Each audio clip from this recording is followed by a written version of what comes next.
It's nice to have you in our studio. It's an honor to be here. Thank you for joining me. So I guess first and foremost, how are you feeling about the upcoming election? Well, we're feeling good. Many folks are concerned because of rhetoric, and I'm really clear to explain there's a difference between the campaign side and there's the actual election side. And we're election administrators, mostly about 40 secretaries of state are. We're feeling pretty good about it because if you can go through a pandemic and do an election, we can do this. Are there specific steps that you've been taking that you would say are the things that you're doing to ensure, in fact, that it's safe and it's accurate and it's valid and the public trusts it? Yeah, it's an ongoing process, right? We're constantly working with our states on laws and also making sure things are funded to the things that they need to be.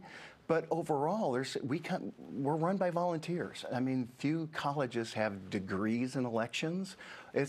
Your election's run by your neighbors. If you don't trust your neighbors, and there may be an issue with you, but by and large, we trust what we do. And our neighbors say, they may blame another state, for example, but they often like the way their state runs the election. That is almost like the definition of American politics right now. I know you've been meeting with partners, including the FBI.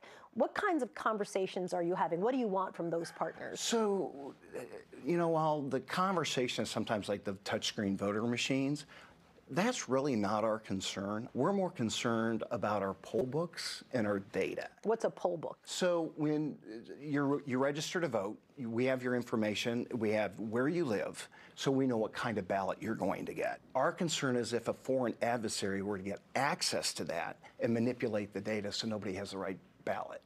Now, all of a sudden, there's a lack of trust in elections, and then when you have lack of trust in elections, you end up descending into chaos. How worried are you that the election itself goes fine, but when there's a narrative, if you will, of people saying, well, those results are completely fabricated?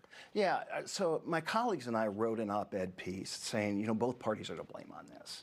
Because Stacey Abrams in Georgia had 5 lawsuits, none of them won, and she claimed it was voter suppression in Georgia. And then Georgia, again under Trump, said it was voter fraud. It seems like this pendulum always swings back and forth depending on who wins and who loses. Well, was it voter suppression or was it voter fraud? But when we audit our elections, nothing changes. I'm going to use Kansas as an example. We had the first abortion constitutional vote after the Dobbs decision. And it lost. And a gentleman who could not believe it lost put $180,000 on his personal credit card to have recounts, and not a single county flipped. Nothing changed. And after that happened, all the voter fraud concerns people had because they saw something on the internet, they heard a story, our phones quit ringing because they said, well, you can't argue with the result that's been hand counted. A lot of the narrative, though, around January 6th, which I think there is no other side counter narrative, if you will, was this election was a sham, we're going to storm it, and we're going to make sure that it changes. That was scary. I remember I was home watching that unfold, and it was craziness.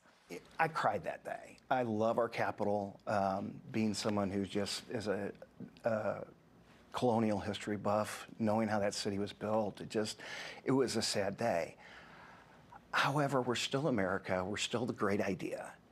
And we always have dark points. I think it was Winston Churchill said, the Americans always do the right thing, but not till every other option's been expired.